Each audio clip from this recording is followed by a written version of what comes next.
Hey, this is Gene with Motoclops, and today we're going to do the unboxing of the 2024 RFN Ares Rally Pro DLX.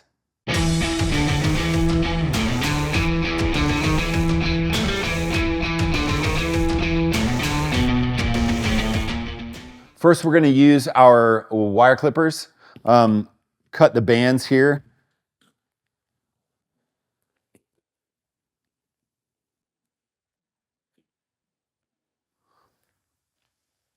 And then we're going to slide the top off. Next, we're going to get this upper cage off and cut the ties for some of the parts that are fixed to the top of the frame. So the first one here is going to be the front tire.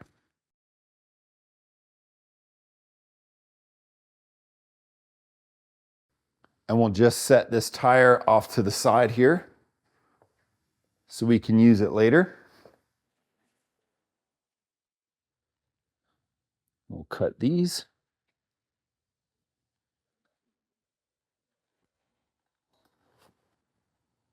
All right. Then we're going to use our drill with a Phillips head and our 10mm wrench. And we're going to go around the base of the packaging and undo all of the bolts here.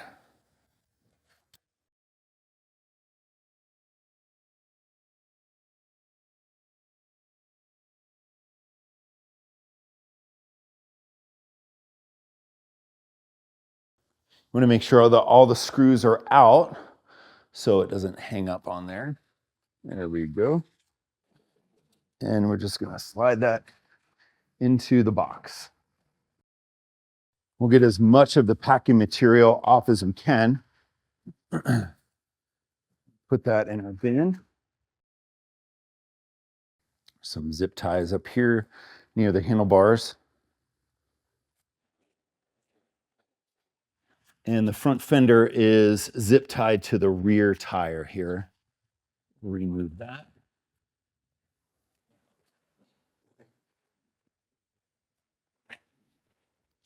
And we'll put that off to the side as well. Next, we're going to release the front forks. This will allow us to get the bike lifted and onto a bike stand. So we're going to take the 12mm, the 10mm on top, and then the 12mm on bottom, and get those off.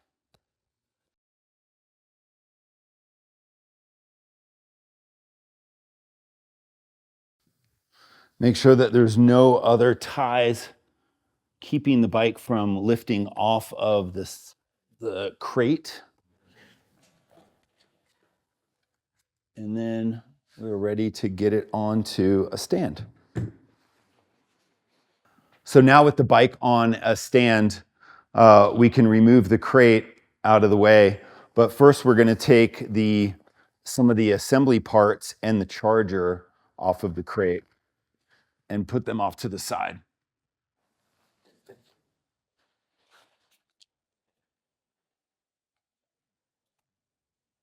So next we're going to get the front wheel on. So we're going to grab the front wheel that we removed before. And in the white box that's provided inside of the crate, it does have a lot of the assembly parts. The boxes are well marked. And in the box that's labeled tools, you're going to see the wheel spacers in there.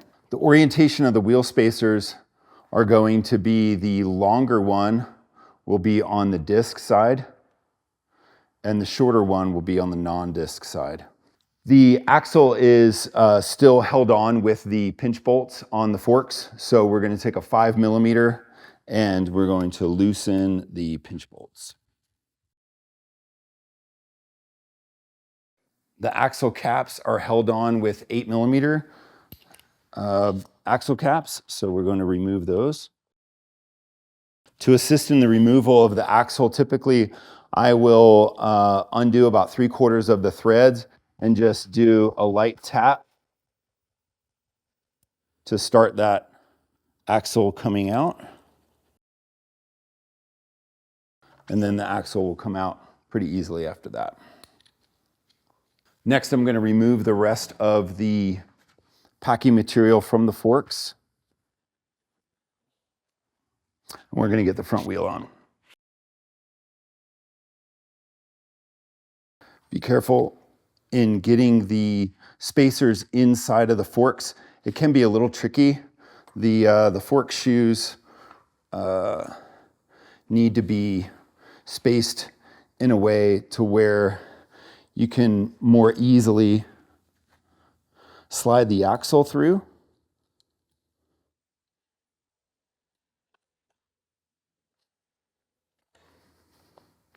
Might take a couple of tries. And then get the axle nut on there. We're not really going to tighten everything to torque specs until we get the caliper on, which we're going to do a little bit later. All right, we're going to move to the handlebars now. So we're going to cut all of the rubber bands and remove the packing material that is on the handlebars.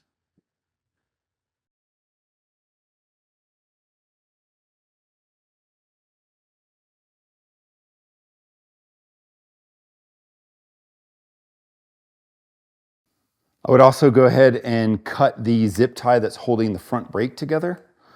That's going to be important here in a few minutes, as well as the keys. So my advice is to cut the keys off of the handlebar and just maybe put them in the with the other parts that you're going to be using for assembly. Now that we've got the packing material off of the handlebars, we're going to go ahead and loosen the handlebar clamps and get the handlebars mounted in the position that we want them to be. So I've got my light impact with a 10mm socket, and we're going to get these mounting screws off.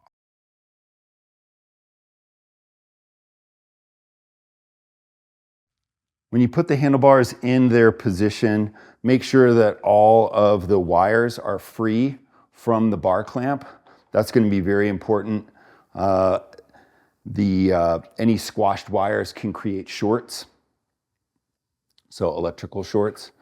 You're also going to see 2 crosses that are alignment markers on the handlebars. Just make sure that those are even across the handlebars and place them in the angle that you'd like. This is typically the angle that we set them to, and then we will put bar clamp 1 and bar clamp 2 on.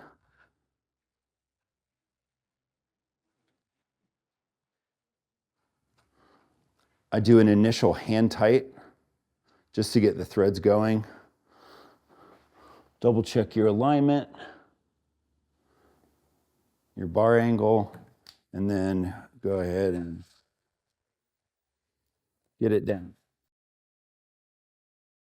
The torque spec for the bar clamps is approximately 25 to 30 Newton meters. So we're going to go ahead and do that now.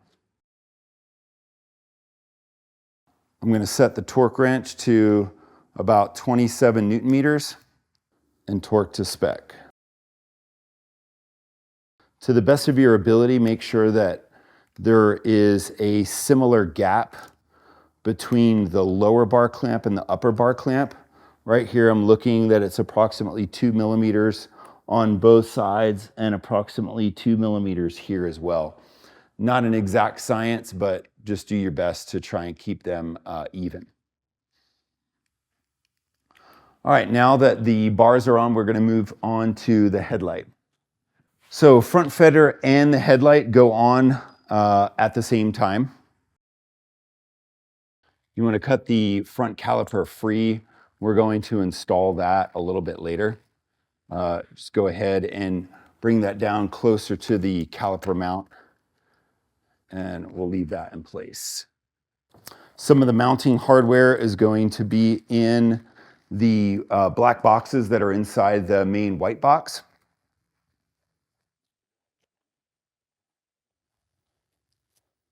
So you want to look around and make sure that you get the correct hardware. In the plastic parts as well, so there's going to be 3 boxes inside, tools, assembly parts, and plastic parts. We've got our side shrouds here as we hunt and peck for the appropriate hardware. So for the front fender, we've got a 4mm screw that helps cinch the fender, which then also helps adhere the headlight. So don't lose the washer.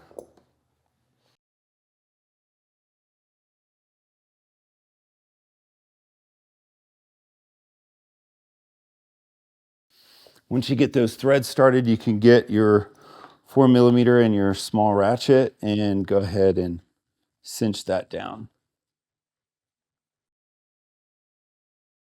Now to get the headlight on, you'll notice that there's a plastic shroud right behind the display that fits over the keyed ignition, and then there are holes underneath the headlight that the posts on the front fender slide into. So you might have to put a little bit of force into that to get it snapped onto there.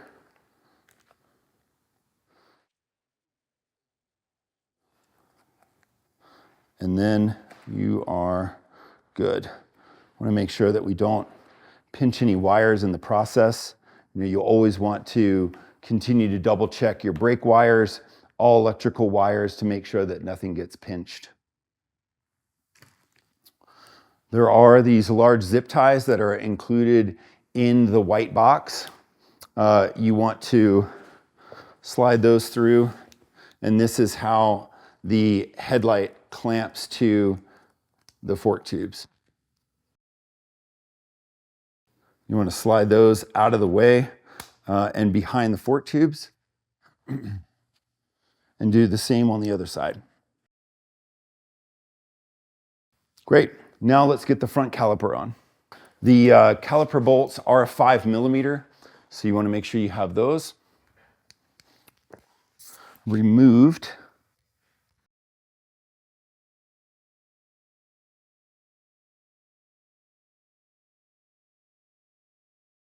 Right.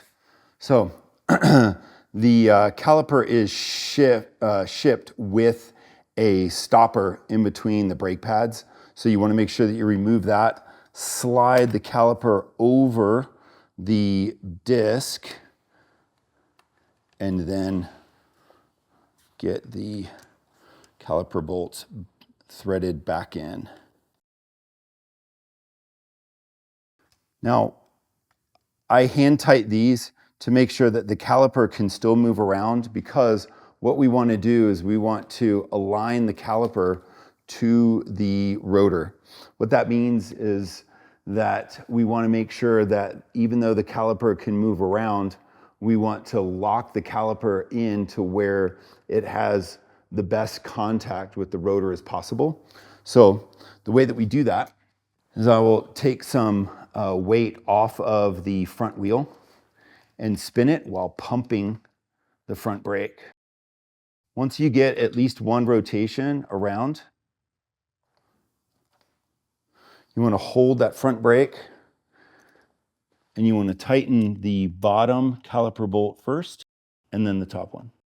And this will dramatically increase your chances of having the best pad contact with the front disc. And now we're going to secure the brake cable to the cable clamp here. This is a 4mm Allen with a 10mm nut. We're going to loosen these.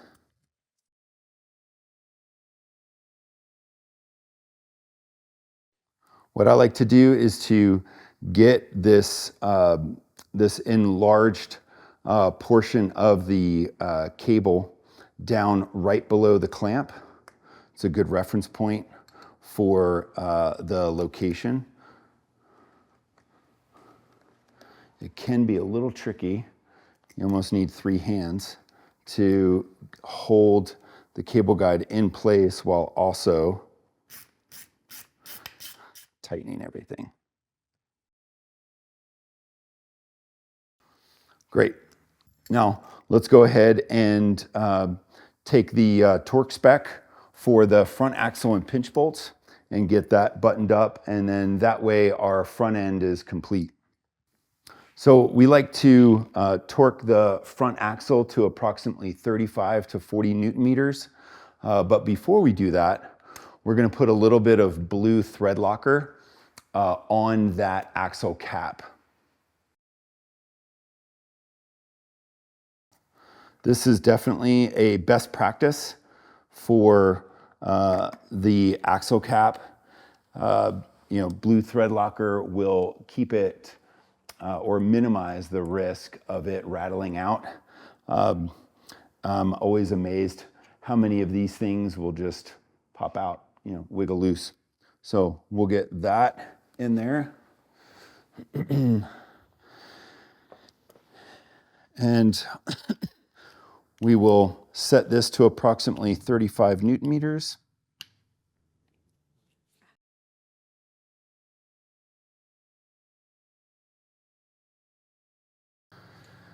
The pinch bolts, we torque to approximately 10 to 12 Newton meters. So we're going to do those now.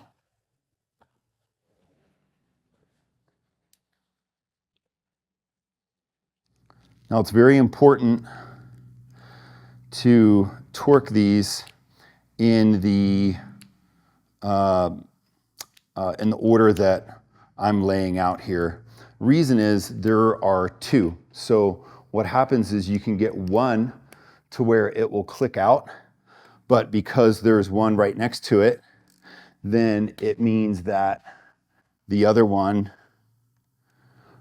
will compress the fork shoe and then relieve some of the pressure from the other one. So you want to go back and forth. So back, and make sure that each of them click out the same without moving. We're going to do the other side here.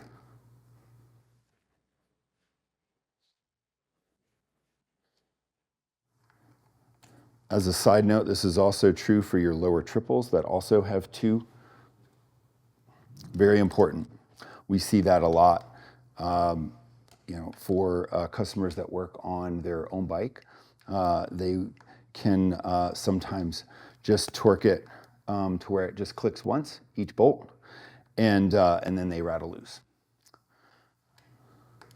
So I'm just going back and forth and back and forth.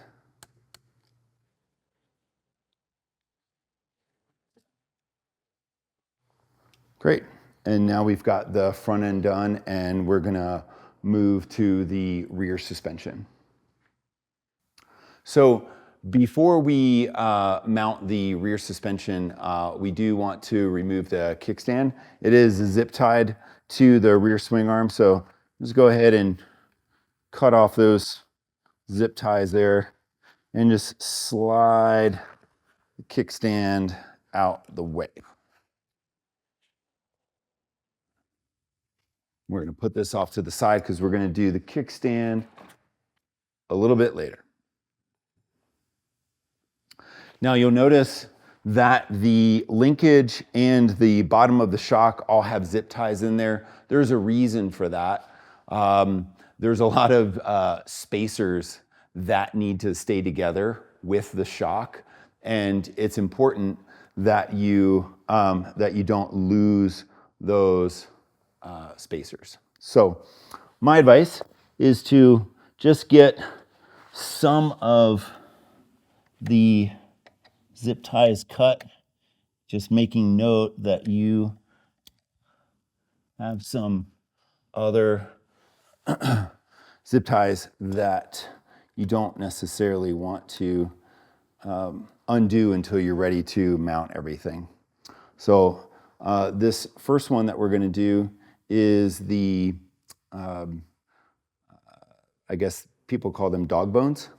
And to be able to completely free those, you just want to make sure that you get enough space so they can move down. So on your bike stand, you may need to roll the bike backwards a little bit.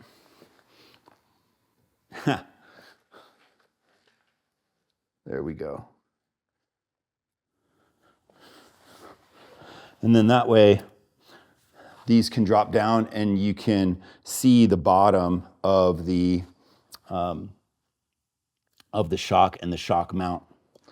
So we will take our wrench here.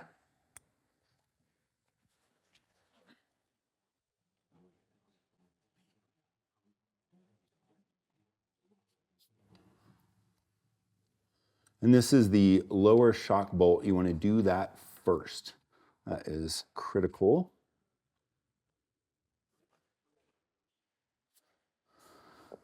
And you want to remove the bolt because it is adhered to the bottom of the linkage. And then there is a zip tie. And these are the guys, these are the spacers that love to try and run away from you. They're very thin and fairly loose, so I continue to keep my fingers on them. And I'm just lining up the bottom of the shock to the linkage and bringing the bolt through and connecting the two. Get that nice and tight. There's not an exact torque spec because this is a lock nut that's on there. So just get that nice and tight and move on to the next. So we're going to, for the dog bones here,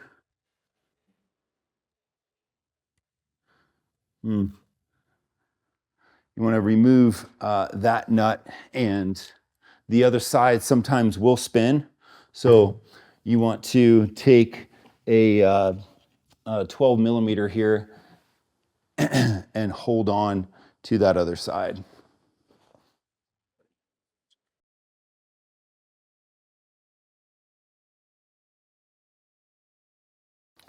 All right, we're going to slide these up to their position. You might have to move the bike around or elevate the rear tire to line up the linkage bolt here. I'm going to come in from the right side. Ooh. Now, notice how this popped out. So, this can sometimes happen. Not to fear. You just fit it over the bolt, and this is just a spacer that goes back into the bike. All right, get that realigned. Perfect.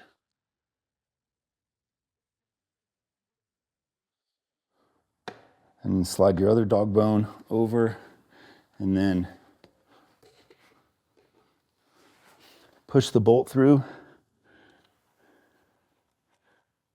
and get it tightened down.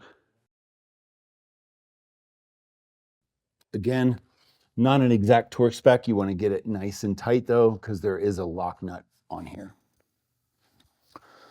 So next we're going to put the foot pegs on. In your box of parts, you've got your 2 foot peg mounts. You do want to make sure that you put them on the correct side. And so the post faces inward, and you want to make sure that the peg flexes backwards and upwards, okay? Not forward and upward. Bad. So we're going to put this one on first.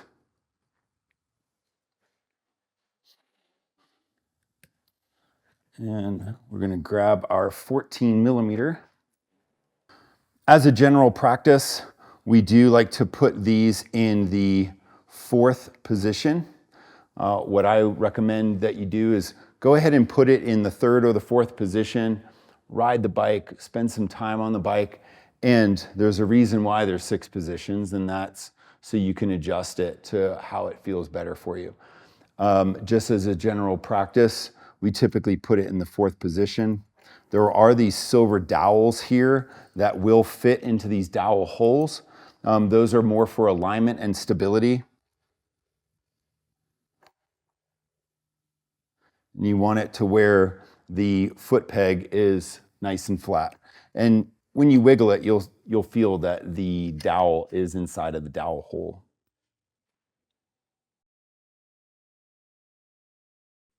We don't have a torque spec for this. I like to call it the German torque spec, which is Guten tight. So just get a little muscle in there and tighten it up. We're going to do the same for the right side.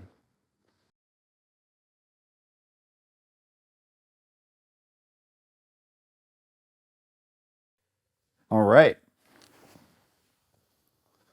With those on, we're going to move to the kickstand.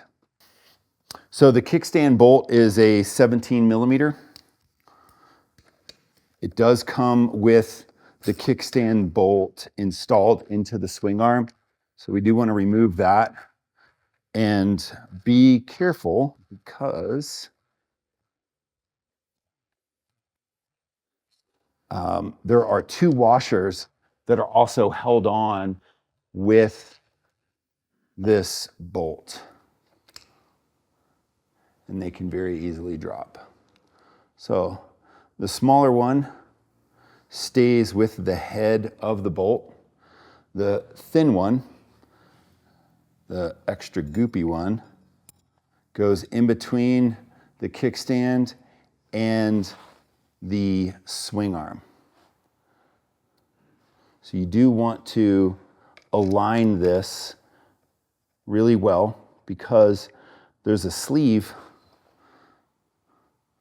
on the bolt that needs to fit inside of that inner washer.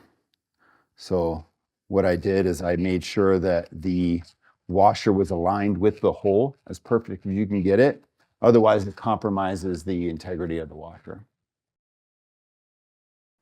You want to put as much force as you can on this guy. You don't want to snap it. No ugga-duggas, nothing like that. Just some nice, good strength on there. And then test its mobility. Nice.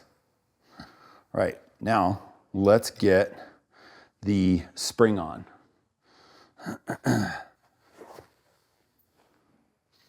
We do have what is called a spring tool. That is what I'm going to show you in this video. There's a lot of other creative ways of getting that spring on, but we're going to use our spring tool.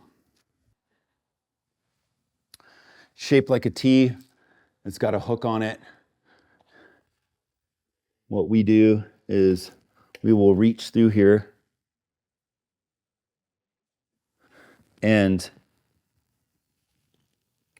use all the strength that you can muster to get it up onto there.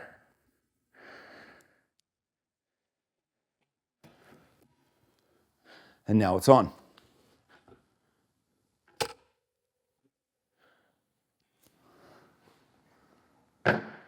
All right. So we're now going to put the side flares on, and in order to do that, we need to take the battery out. Now what we're going to do is get these side panels on, but first we've got to remove the seat and remove the battery. There's a wing nut right underneath the seat that you want to unwind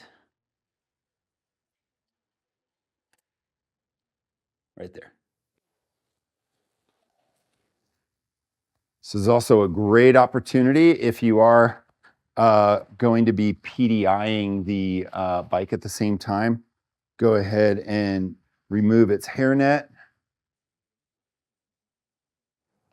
and just tilt the seat up against the handlebars. There is a chrome handle on the right-hand side, right in front of the battery. You want to release it, and that helps lift that. And then the plastic battery cover comes off. The battery does ship with the battery power and BMS disconnected. So what you want to do, or what I like to do, is to hold that clamp, grab the handle, and just give a little bit of a tug, and the battery comes out. We'll just put it down right here. Now, in our white box, we've got the side panels. We're going to put the right one on first.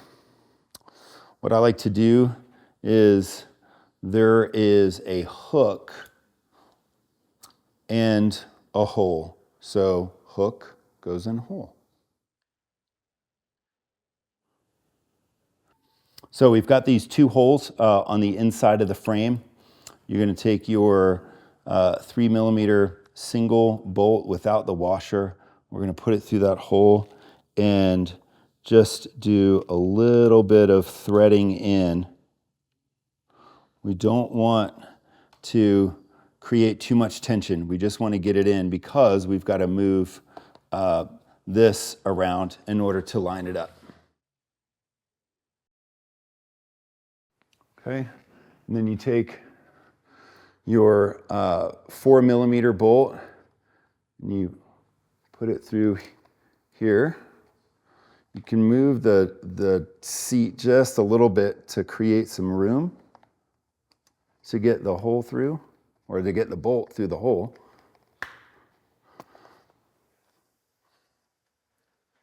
Sometimes it will restrict, the seat can restrict the fairing. So one of the neat things about the RFN is that the seat can come completely off. So these pins pull out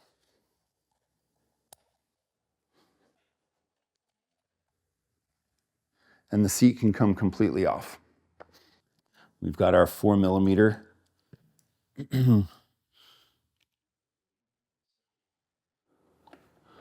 can line up the holes a wee bit better. And then we've got our nut right here.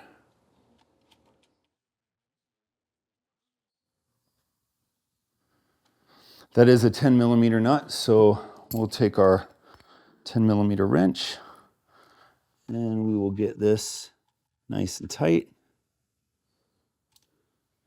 And then we'll take our 3mm and go ahead and cinch down that first one that we did. Now, these brass threaded inserts are just pressed into this plastic, so don't give it too much tension. No torque spec there, but just get it to where it doesn't feel like you're pulling the threads out. And then we're going to do the same on the left side. Great. So now we're going to do the left shroud. So again, hook into hole. I'm going to get our first screw in there. Ah! Scream in terror when it falls. As I mentioned on the other side, you just want to get some of the threads started so it makes it a lot easier to do this upper one. So this upper one is the 4 and the 10 millimeter nut. Not too tight.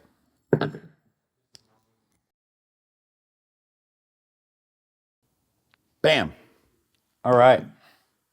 So let's get the battery back in and test it out, see if it runs. Sometimes the rear brake cable can get in the way of the battery. I'm gonna snap the battery back in. Ooh, you wanna hook the battery up.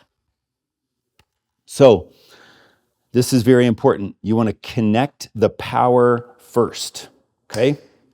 And then make sure that you press the green tab in to lock it.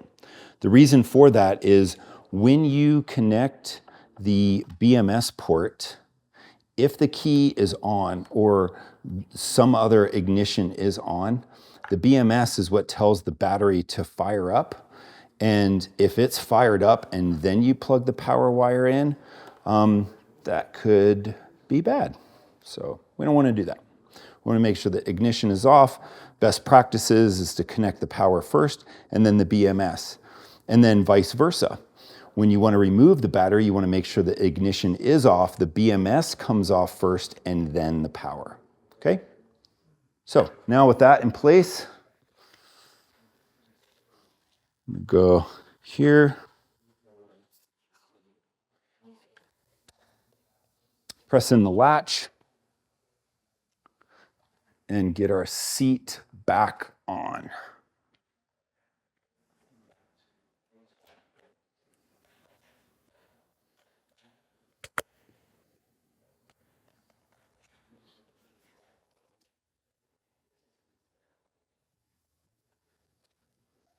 Let me get the holes lined up here. Proving to be more challenging. Great. Pins are in, and then wing nut underneath the seat.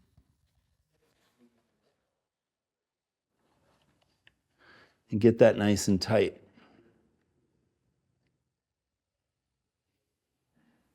Okay. Let's see if she turns on. So key in, ignition on. The screen will show blank. Pull both levers in, and we are ready.